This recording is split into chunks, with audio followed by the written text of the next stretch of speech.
That's so. What I've been tasked to do is to embedding AI accountability through team culture, roles, and competencies.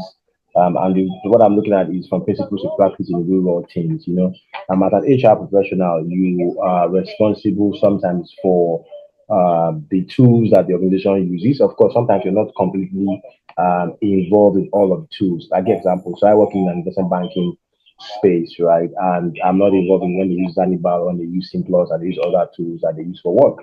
But you are still responsible because in AI you get people's data, you get to also bring about digital transformation for your organization, and because you get to do that, you are responsible for you need to be involved in the whole process of accountability for the organization. When it comes to the AI capacity of your organization. And don't forget that it's also about team culture, the different roles and the competencies that you have inside the organization. Now, one of the things I have seen when it comes to the AI space is that you have to design accountability into your development process. I will talk about that shortly, where you need to be intentional about your design. So when you're designing tools, and thank God we just talked about platform accountability. So if you're designing a platform or a tool or whatever it is, you need to be accountable by design.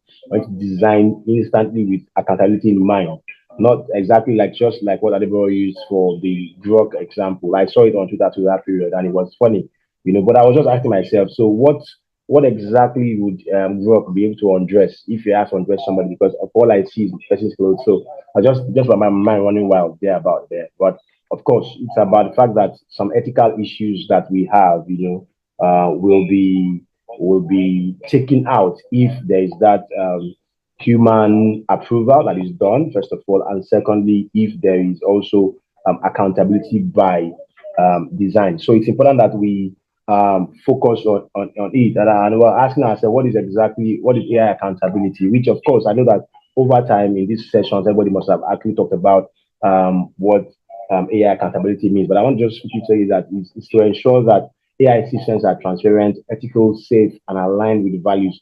And I want to stay on these values most importantly, first of all. I have believed all the time that organizations are a living and breathing thing. So I call them organisms, right? So it means what that means is that every organization will take after the values of the owners, right? Or of the propagators or of the founders. So if as a founder, you have integrity, human dignity, safe ethics as your values. You're going to build with those values in place, right? If you are customer centric or customer friendly or employee friendly, you're going to build with those values in place. So if you see people as human beings first, and when they are building things for them, you're going to build with those values that you have, and those values will now be what will shape how your platform or how your tool is actually being used, right? So it's usually when there's disregard for values, and that's the most important thing, is values and ethics. You understand that we begin to have issues when it's always almost like a case of the end justifies the means. You're not thinking about how are we going about developing these our tools? How are we going about developing these our models, right? And that would actually help us to build a safe, a transparent, and ethical, and a values aligned and values driven organization, right? So it's important that we are able to focus on building AIs that are accountable and that will always, all the time, um, make sure that people are treated appropriately. You understand? So that's basically what I am thinking, and that's basically how I see it, right? Very, very important. Then, of course, what are the basic values that I feel like we need to actually focus on when it comes to AI accountability? The first one is traceability, and that's what you have seen basically. And I think I did also mention that about where you are able to trace the decisions, you are able to follow a logical sequence. You understand? You're able to adequately, what's it called, process it. And nowadays you see ChatGPT says is analyzing. Sometimes he even also gives you the places where, like the reference points where I got information from, and then of course with DeepSeek and other ones where he tells you that I'm thinking, and you can critique the thinking methodology and critique how it is. We must be able to see the step by step process that the AI platform or AI tool took to arrive at that decision, because that is exactly what makes us rational human beings, because we are able to think about things properly and rationalize our decisions. That's basically what actually helps us to be bigger and better than general animals, right? So we are advanced animals, advanced advanced beings, and therefore we are able to trace and analyze our. You see, ChatGPT says he's analyzing, he's thinking, right? In fact, there was a particular point where it tells you that he had thought for 1 minute 30 seconds before he was able to arrive at this solution. So that we need to be able to trace it and look through it. If I yesterday or 2 days ago, the development guys in where I work were talking about why everybody needs to use AI in your tools or in whatever you're doing. Now, and there's still an argument that keeps on going on and on. Should I use AI? Should I depend on AI for a lot of things? But most of the times, of course, because they make things faster for you, you still have to have that. When you are designing, you still have to have that human responsibility. That is very, very involved. In the process. You understand that of so it's about being accountable, about being able to be held responsible. So the next one is responsibility. Somebody has to be responsible for the outcomes that the outcomes from whatever actions or whatever our platform is able to do. That's why no matter how much you feel like, oh, I don't know, I was seeing a particular movie. Yes, I was seeing Black Mirror. If anybody has seen Black Mirror, I think the fourth episode was talking about something like this, where the AI tool itself began to gain agency, where we are currently going to right now, where there's agents or AI agents, but it began to gain agency, and it deviated from the model. So it was built for a particular model, and then it began to deviate from the model, right? Okay, it began to deviate from the model, it began to grow, get better, and make different decisions. But regardless of whether the AI agent, gained agency and thought about these things differently, somebody that built that model must still be held responsible. If something had happened in that movie, somebody was supposed to die, the person that died, the person that built that thing is still definitely going to be held responsible for that particular outcome. So it's important that we understand these things, that it's not just about building platforms or building things, it's about us being accountable for whatever outcomes and being responsible for it. Of course, fairness, why she was talking about it, because the same thing happened about the Amazon AI, Amazon recruitment tool. And it happens with ATS, African tracking systems nowadays, where those tools have biases. There are biases that, and even all of us, every individual has their own bias, and it's always very difficult for us to be objective in life most times, right? So, but the goal is that we must build accountability into our systems so that it is free of bias and it is objective, which is very difficult to achieve, but it is not impossible. Even without using AI tools, sometimes as a recruiter or as an HR person, you are biased.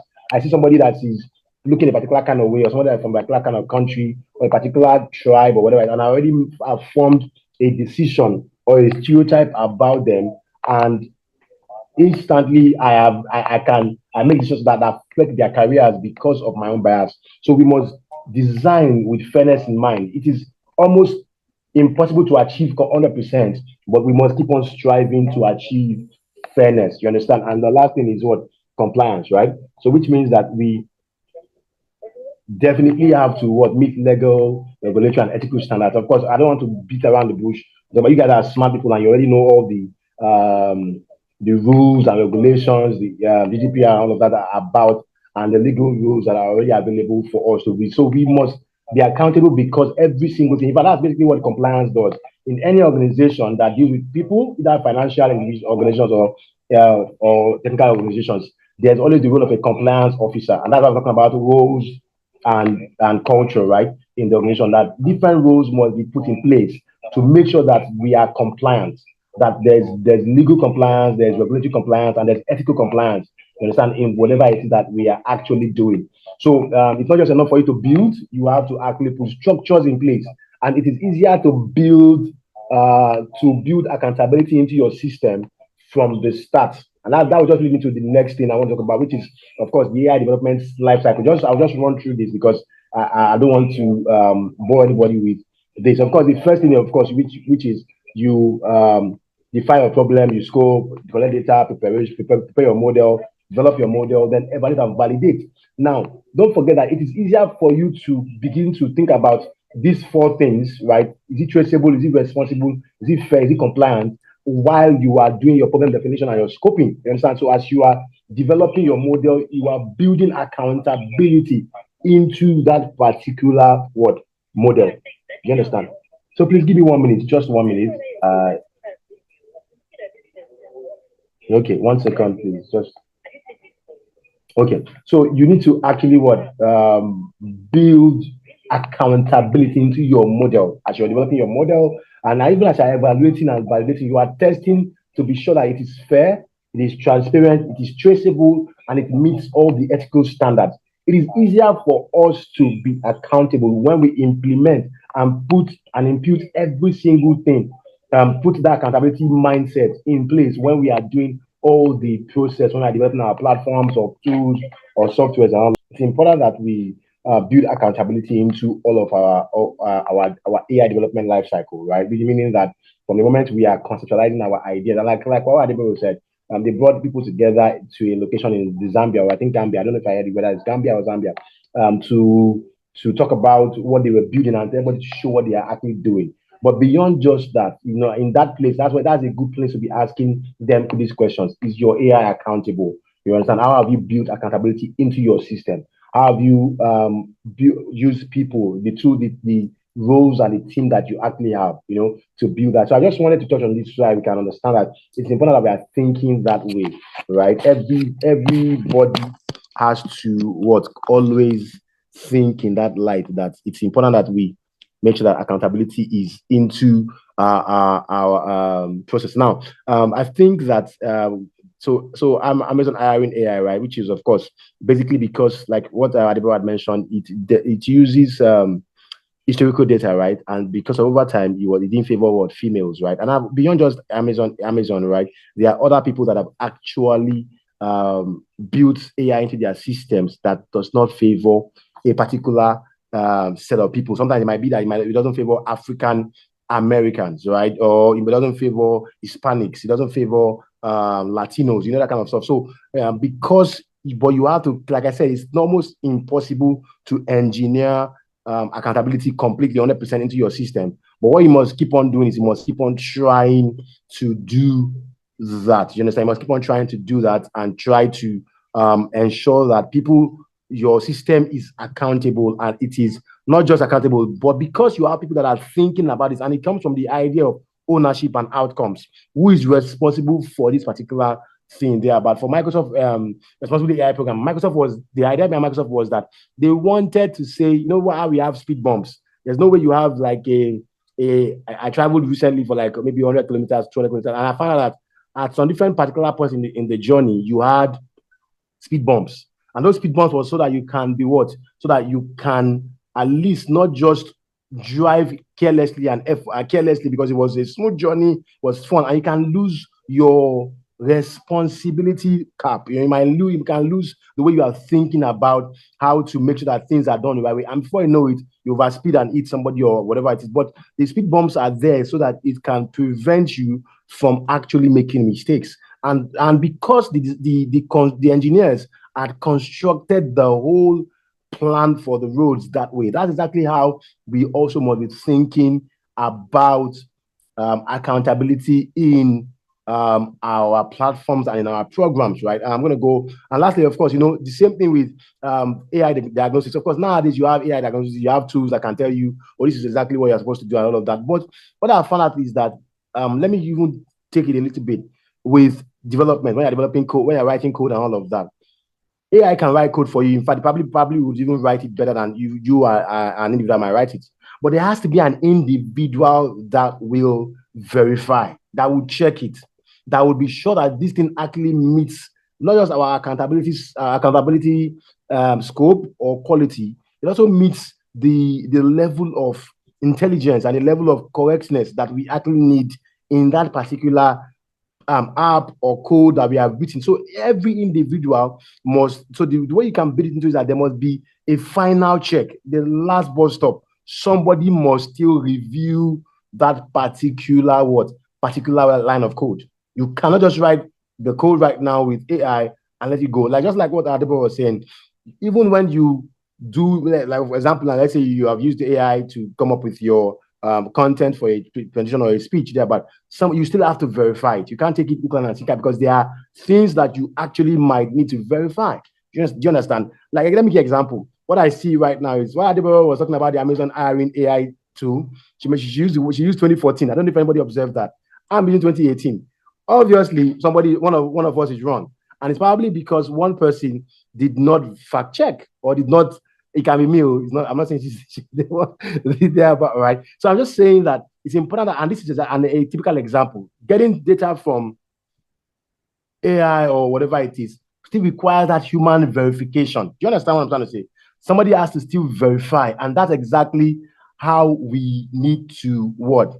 That's how we need to what. We need to fact check and make sure that everything that we are working on is actually what perfect, right? So very important. Sorry, 1 second. No, I don't want to hard test. Let me just minimize this. Close this. Okay, and then yes. So let's now quickly go into the things that I was supposed to talk about majorly, right? How do we achieve AI accountability through team culture? And like I said before, don't forget this. Don't forget this.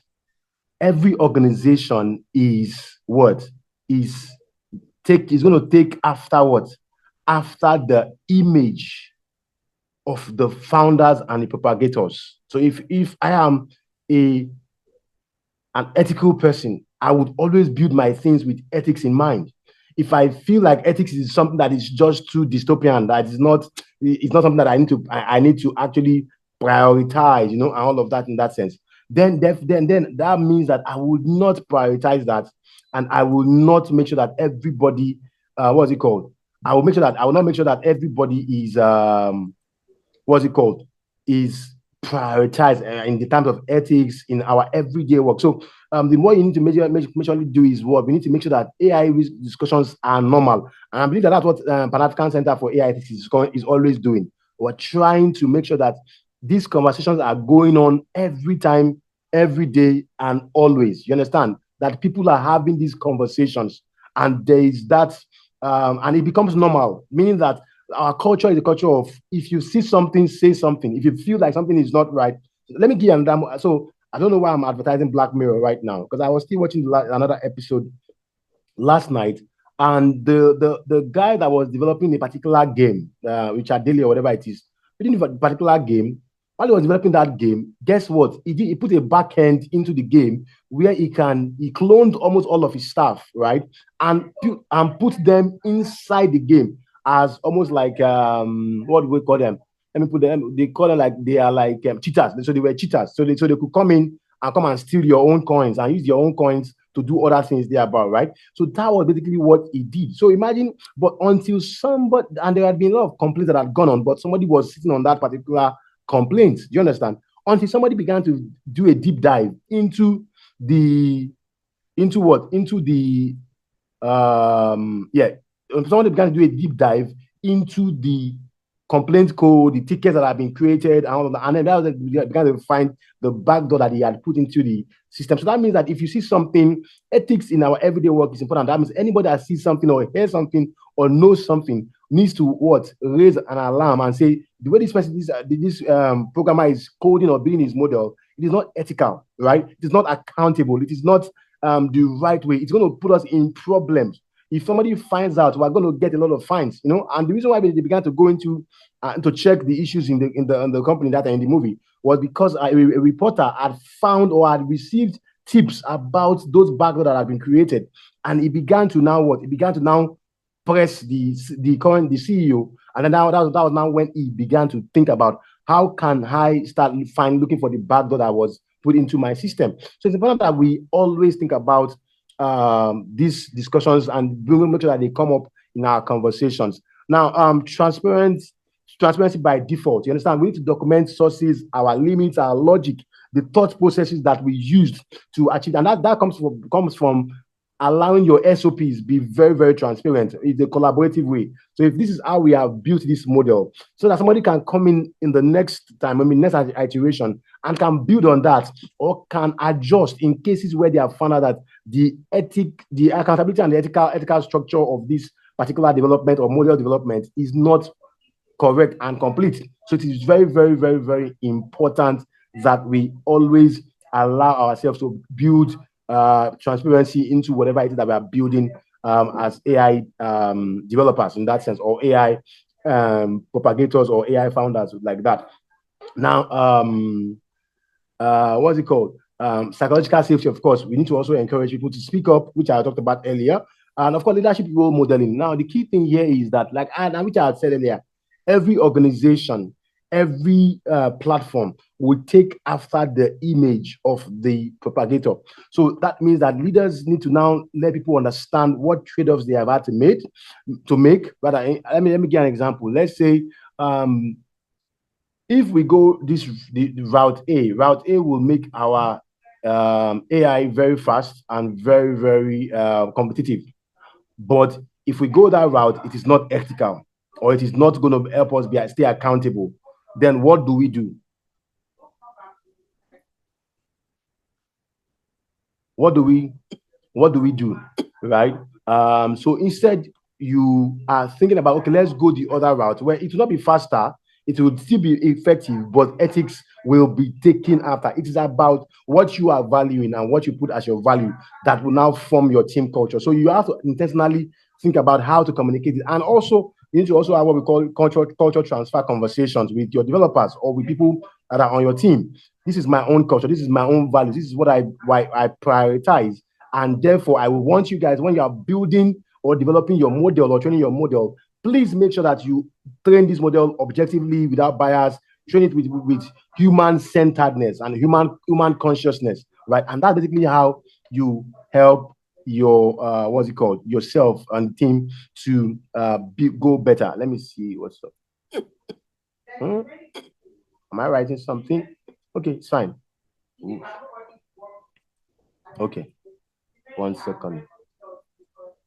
Okay, so let's quickly just look at some of the roles that I feel like we can easily have in the organization. So but of course, if you are still a startup or a smaller organization, you might not have all of this what's it called, all of these roles available. But what you can do is this: you can always have multiple people wearing multiple hats, and they are also able to what's it called, do multiple things. And as you keep on growing, then you are now able to expand qualitatively, right? So of course, AI ethics lead, right? That's somebody, that the person that oversees ethical standards and bias audits. So the person is responsible for making sure that everything that we are actually doing is ethical, right?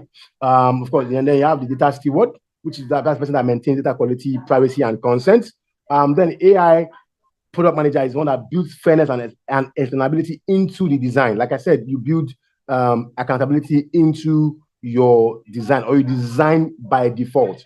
Do you understand? Of course, you have the ML engineer, which is supposed to implement bias mitigation and robust testing. Then the last three ones are the most important one that I think we need to have: compliance officers, somebody that is looking at all the compliance loopholes and the issues. If we do this, we're going to have issues with EUG, the GDPR. We're going to have issues with the NDPR. We're going to have issues with whatever laws and other stuff. You understand? Do you understand? So somebody actually have to do that.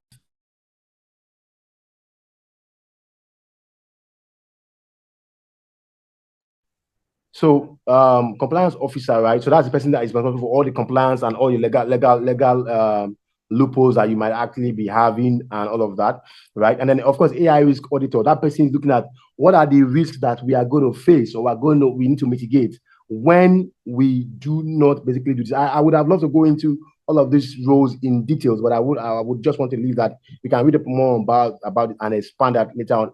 And the final thing is the human reviewer. That person is the one that must make the high stakes AI decisions. So for me, I would say that this falls maybe on the maybe engineering lead, or maybe on the AI product lead, or whatever it is. Whoever is responsible for that final decision that says we are going to do this or not, that's the person that will now. So if you look at all of these things, it is a flow. Everybody has done their work. Then there's a final bus stop that needs to now say, this is not approved, this is approved, we can go ahead with this one, we can't go ahead with this one. Do you understand that kind of stuff? So that's basically how we can design and inculcate AI accountability into our systems and our platforms through different roles that we're going to actually have. But like I said, the first role that is important is the AI ethics lead. That is the person that is thinking about the ethical design of things and is building the ethical standard, right? And then you have the compliance officer who is responsible for all the legal and regulatory alignment of what you are actually building and doing. Then the person that is doing the risk, what risk do we have? Do we have legal risk? Do we have political risk that are going to be exposed to if we actually, what's it called, go this particular way? And then the human reviewer is that person that is actually responsible for the final, final decision. Yes, and I just quickly want to just wrap up by talking about the competencies that everybody actually needs to have. So there's technical competence and there's the cultural competency that you actually need to have, right? Technical competency basically talk about the bias detection, right? Which some of you have talked about. How are we able to detect bias? How are we going to test our data to be sure that, and that comes from robust testing. If you don't do robust testing over and over and over and over and over with different sample size, different categories or demographics and psychographics of people, you are not going to be able to test and detect the biases that you actually have. You understand? And that's why it's important that we have this capability and this competency within our system. Who are the people that are going to be responsible for the bias detection? And if you remember the role that I have already put that I've already shown up, the AI ethics lead is the one person that is responsible for the what? For the bias detection, right? That means the person is putting the standards. And when the ML engineer is developing, the person is actually looking at the standards and building and developing based on the standard.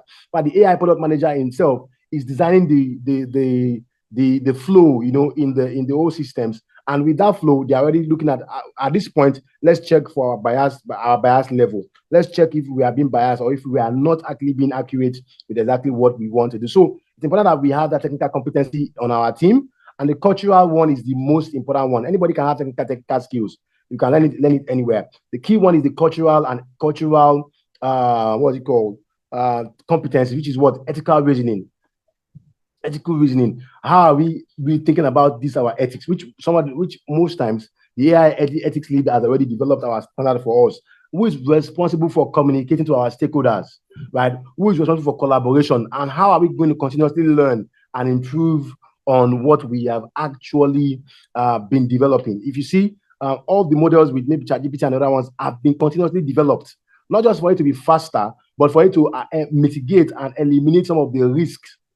Do you understand? Or some of the lapses. Yes, exactly. Lapses that have already been there. Like I remember when someone talk about AI hallucination, it is reducing over and over and over and over because they are developing and improving those those continuously learning and improving the AI models so that it is better, it is stronger, it is faster, and it's also ethical. That's the most important. So you need to have technical competencies and also have cultural competencies embedded into your organization or into your platform. Somebody has to be held responsible. It must be clearly communicated. It must be clearly outlined. Somebody must know that if in cases where they have not done their own job effectively and this thing goes out there and there are issues, you are going to be held liable and responsible for it. But a word to founders and a word to leaders, regardless of whoever you have put to be responsible for it, overall, you are still the one that is going to be held responsible.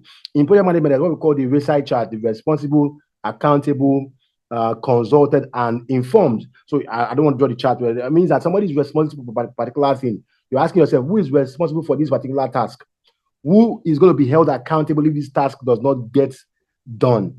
Who do we need to communicate to or consult, rather, when we want to make decisions?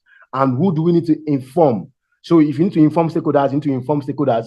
If you need to consult maybe your management or stakeholders or board of directors or whatever, you need to consult them and ask them questions about this is the direction we're about to go. What do you think about it? And why do you think this is actually okay? So in consultation, you are consulting with your legal, your compliance officer, your risk auditor, and you're consulting with your AI product lead.